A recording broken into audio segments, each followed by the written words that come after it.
Dynamo Roller and Snipewriter. Two weapons with similar roles and the same kit, yet one of them is significantly better and basically in every comp at the top level. And the other is a noob stomper that sees little to no use at the top level.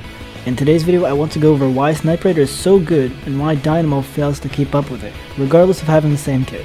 Subscribe for more like this, and let's get into it. So when you look at two weapons with the same kit and similar properties and rules, you should think that they should be equally as good, right?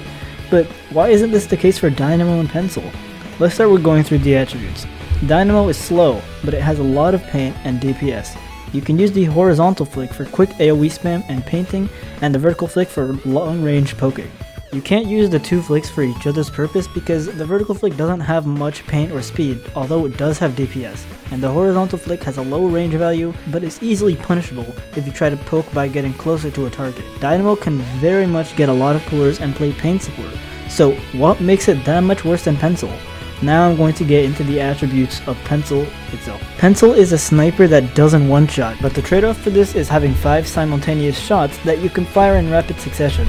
It does 68 damage on impact, a consistent 68 damage, which combos with basically every single weapon in the game. Though there are a few like N-Zap, Splash, and Nova, but those already fire fast, so it doesn't even matter that one shot from them doesn't combo with the 68. Especially because the vanilla Splash kit has Burst Bomb. But the main thing that makes Pencil so good is its paint. Since you have 5 shots that have more range than a splatter scope, it's bound to paint a lot.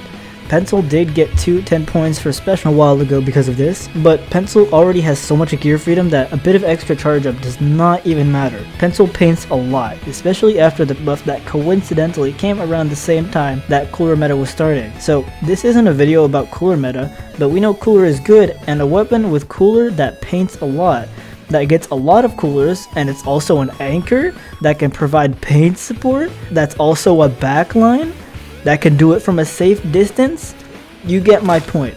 It covers 3 different roles in one weapon, so what reason would you have to pick things like Dynamo, or even Heavy Splatling, Heavy Splatling, N-Zap, E-Leader, or ZNF Charger, among many others? Pencil doesn't even affect just Dynamo, it's such a big issue. Sorry, I went on a rant there.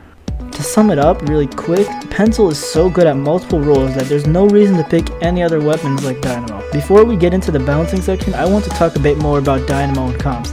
I do see people experimenting with Dynamo a little bit. I've even tried it in comps on my own teams. I think it's a really cool weapon to be meta, and I want to see it experimented with more, but frankly it seems like Nintendo does not care about Dynamo, along with a lot of other bad weapons in the game. Honestly, I just want to see more cooler options picked because I think cooler meta is fine, but it's just Pencil that ruins it, which brings me to the balancing section. Now, I'm going to start with Pencil, but Dynamo is already pretty good after the buff it just got, and now the only reason it's not being picked for cooler is because there are better cooler options out there, or just Pencil. So I'm not going to do much, but I have a lot to do for Pencil. I have 3 nerfs and 1 compensation buff, so it's not like how it was on launch.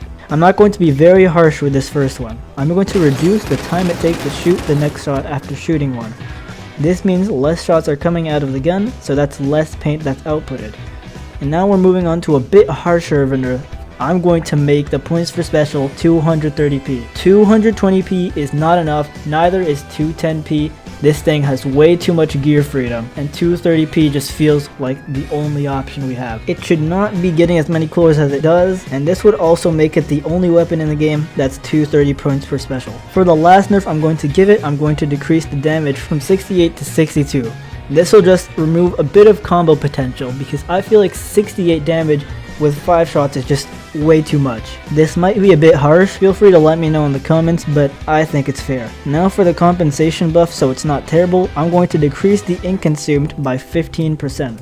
This is fair because it takes longer to get your special now, so just so it does not get eradicated as a cooler option, this buff will help it get consistent coolers because it will be able to put out more shots. Let me know if you think this is fair in the comments, or on my Twitter, which you should go follow by the way.